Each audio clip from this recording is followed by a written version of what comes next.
Girls like, hey, use the hand. 11. Gene. Yes. No. It's the mind. Magneto. Push your hands out like you're trying to push a cart. Why are you reaching for it? Yeah, exactly. Act like you're trying to open a jar with your mind. Hey everyone, welcome back to Solo Media. We're back. We're episode 4 review of Gen V season 2. Yes, this episode picks up after our 3-episode premiere of Gen V season 2 on Prime Video. J King, what were your thoughts on this crazy episode?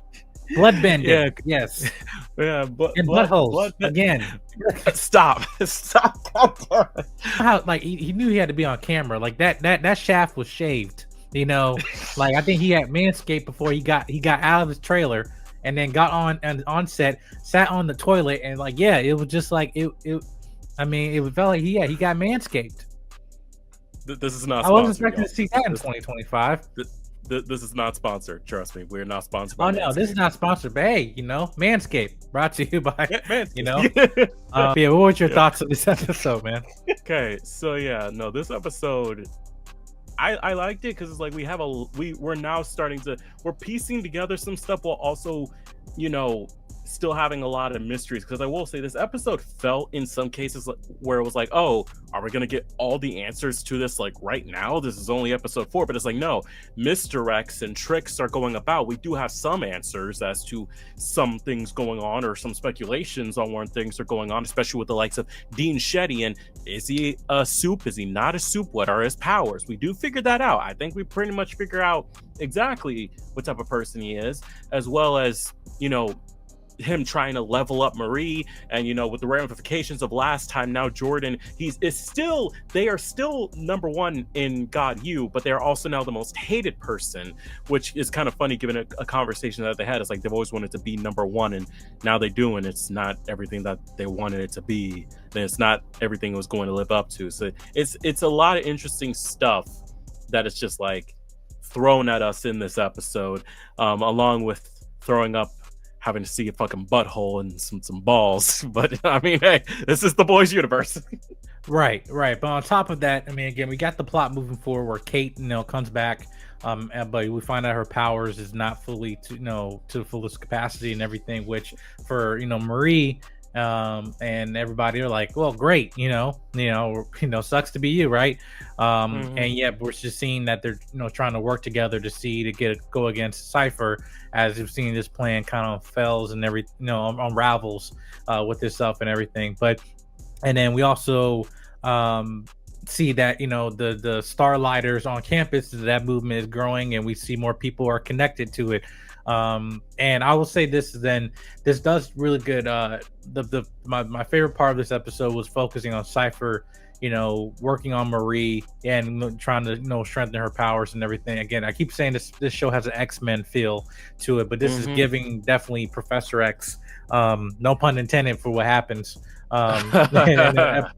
in this episode, whatever. But I thought it was very telling, just in terms of him trying to push her powers, but also realizing, hey, no, the hand thing, don't stop that. It does nothing, right? But we always get prone to superheroes, hey, use the hand. 11.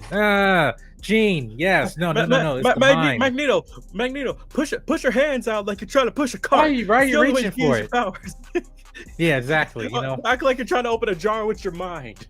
Right, exactly. But that increased our fullest potential and everything. We see how she basically overcame that, or at least in an unfortunate circumstance at the end of the episode, fighting Jordan, which with Jordan, now that they revealed themselves and now they're public enemy number 1, which again, in this age of 2025, we're showing you how people are quickly evolved. They'll praise you only to watch you fall, right? Everybody loves a hero, but the one thing they love more than a hero is to see a hero fail, fall, and die trying. Despite everything you might have done for them, eventually they'll learn to hate you, right? Oh my god, that's Norman Osborn. That's Norman Osborn, Spider-Man, Willem Dafoe. That's again, and that line again, it is more true now more than ever in our society. And what was your thoughts on that in just terms of now, Jordan is now public enemy number 1, unfortunately, but yet they got everything they wanted for, only to for it to all go away instantly, like in a day. Can we really be surprised at how people are going? Like the moment you make yourself a target, and it's not the type of crowd that's willing to listen to that, because it's like right now, the entirety of basically the United States is within Homelander's hand.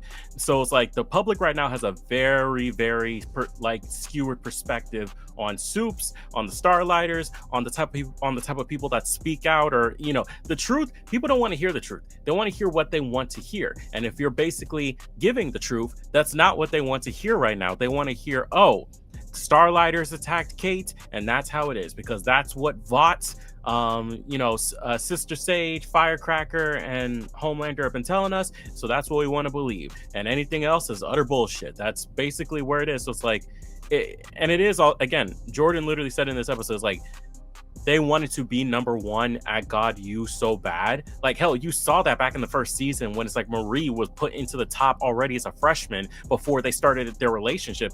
They were not happy with it whatsoever. It's like now they finally get what they want, and it is under probably the worst circumstances, because it's like now you're number one, but not just number one at God U. You're the number one most hated soup in the area right now. And it's like, fame comes at a price sometimes. It comes at a very, very hefty price.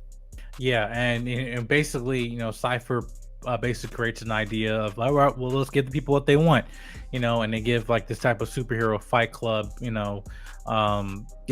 man, turn it to propaganda, into event, bloodbender versus gender bender, like whatever, it's crazy.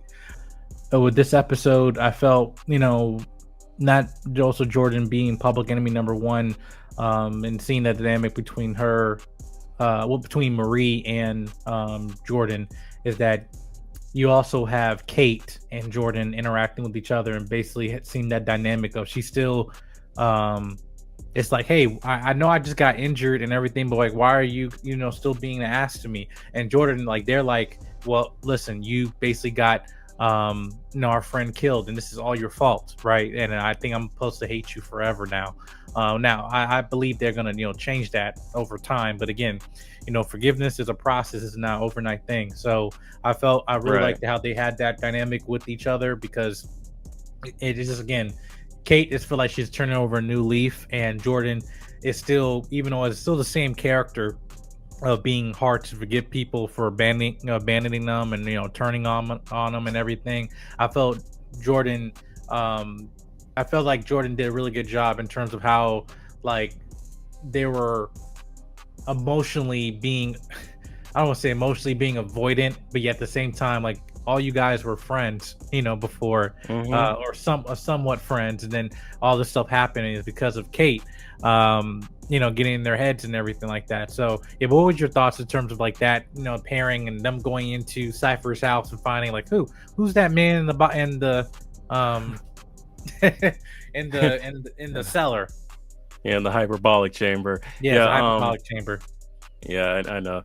But I mean, hey, it is interesting to see just like where this gang is at right now, because like as we said, like they all of them weren't as close when we started Gen V back in season 1, but it's like it is interesting because like they even reminisce on stuff that happened in their freshman year, that they went through, and it's like, yeah, no, this group has, it's broken. 2 of them are dead, and there's a lot of distrust going on right now. It's like it is interesting to see just like where they are at.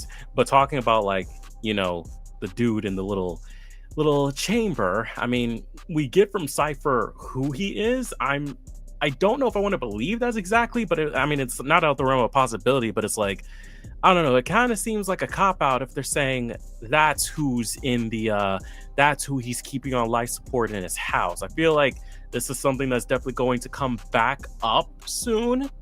Like maybe this is going to be someone important, maybe someone that we've seen before or that we've heard of before within the boys universe. That's just to be seen. And with that, we've seen the hyperbolic chamber, and again, it might be Godolkin or something like that in there, but I felt, again, it gives him more secrets of what Cypher, who he really is. So, but we have to get the end reveal of like this Fight Club scene happening, that we thought that Cypher was human, but we come to find no, he's actually powerful. He does have powers, and he's able to control people's minds, i.e., in a Professor X way, Mhm. with symbolisms to that. But I think there's Mhm. more to be told. Just okay, like, well, why isn't that? Marie was detecting there was no compound V in the system, so it's like there must be something different, whatever. But I don't know. Actually, I do know, but I'm just posing that question. But what I'm saying is, I do feel like they have more to reveal in terms of this character with Cypher, and I do like him that he's complex. He's not like the previous Dean was like, well, hey, the last Dean tried to kill, create a virus that will kill all soup, so there really wasn't a bar. The bar was really low in terms of being a replacement. And I only mess with soups that are worth my time.